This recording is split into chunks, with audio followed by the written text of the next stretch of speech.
नमस्कार, मी बालाजी. मराठवाडा न्यूज 11 नेटवर्कमध्ये आपले मनपूर्वक स्वागत करतो. राज्य मंत्रिमंडळाचे खाते वाटप अखेर जाहीर. फडणवीसाकडे गृह खातं, पहा संपूर्ण यादी. मोठी बातमी समोर येत आहे. अखेर अधिवेशनाच्या शेवटच्या दिवशी आज मंत्र्यांचे खाते वाटप जाहीर झाले आहे.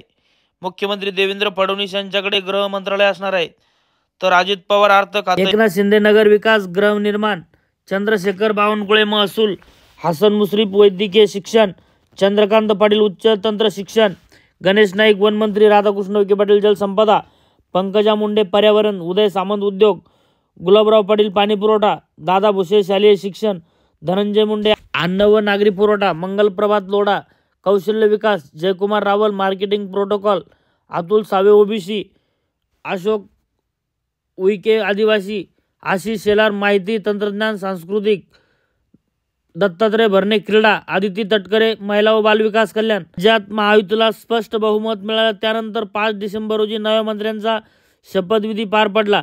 यावेळी देवेंद्र फडणवीस यांनी मुख्यमंत्रीपदाची शपथ, तर एकनाथ शिंदे आणि अजित पवार यांनी उपमुख्यमंत्रीपदाची शपथ घेतली.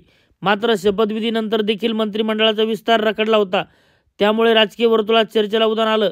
या अधिवेशनाच्या एका दिवस आधी मंत्रिमंडळाचा विस्तार करण्यात आला. अधिवेशन सुरू असताना मंत्र्यांना खातेवाटप होईल अशी अपेक्षा होती. मात्र अखेर आज अधिवेशनाच्या शेवटच्या दिवशी खातेवाटप जाहीर करण्यात आलं आहे.